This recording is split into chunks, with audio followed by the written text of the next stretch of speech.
अस्सलाम वालेकुम व्यूअर्स, उम्मीद है आप सब खैरियत से होंगे। Once again welcome to my YouTube channel. आज मैं आपको बताऊंगी अगर औरत को गुस्सा आ जाए तो वो क्या करती है।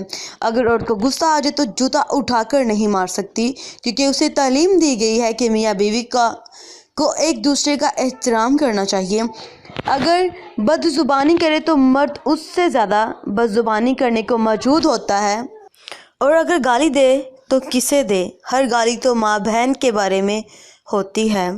तो क्या आप अपने आप को गाली दें? मर्द के हाथों औरत की तज़हीक का रवैया हमारे माशरे में आम है, जो कि अंग्रेज़ी भी पीछे नहीं।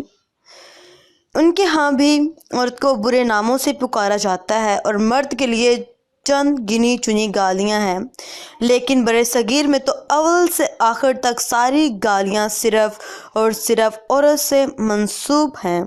गालियाँ ही नहीं, मतलब कि ऐसा ही है बिल्कुल कि अगर इस माशरे में औरत को इतनी इज़्ज़त नहीं दी जाती जितनी वो डिज़र्व करती है। बट ये है कि अपनी इज़्ज़त इंसान खुद करवाता है। अगर हम किसी की रिस्पेक्ट कर रहे होते हैं तो हमें रिस्पेक्ट मिलती है। और अल्लाह ताला ने बहुत खूबसूरत हमारे लिए रिश्ता बनाया है, वो है मियाँ बीवी का। सो अगर हम आपस में अच्छी अंडरस्टैंडिंग नहीं रखते, एक दूसरे से बुरे लहजे में बातें करते हैं, तो हमारा रिश्ता कभी कामयाब नहीं हो सकता। और ठीक है, अगर आप गुस्से में आते हैं तो आप वो देखें कि आप बात क्या कर रहे हैं, और आप अपने रिलेशन को स्ट्रॉन्ग रखें, अल्लाह ताला की मर्ज़ी को पूरा करें और अपने आप को बेहतर बनाएं, एक अच्छा इंसान बनाएं जिससे अल्लाह ताला भी खुश हो और आप दोनों लाइफ पार्टनर भी आपस में खुश रहें। आई होप सो ये वीडियो आपको अच्छी लगी होगी, और अल्लाह ताला भी इस चीज़ को पसंद नहीं करता कि हम अपनी ज़ुबान को गंदा करें इन अल्फाजात से जो हम बुरे बोलते हैं।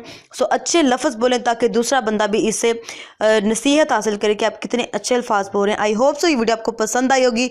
अगर पसंद आए तो लाइक कर दें, सब्सक्राइब कर दें, प्रेस द बेल आइकन ताकि मेरी आने वाली वीडियोस का नोटिफिकेशन सबसे पहले आप तक पहुंचे। अल्लाह हाफिज़।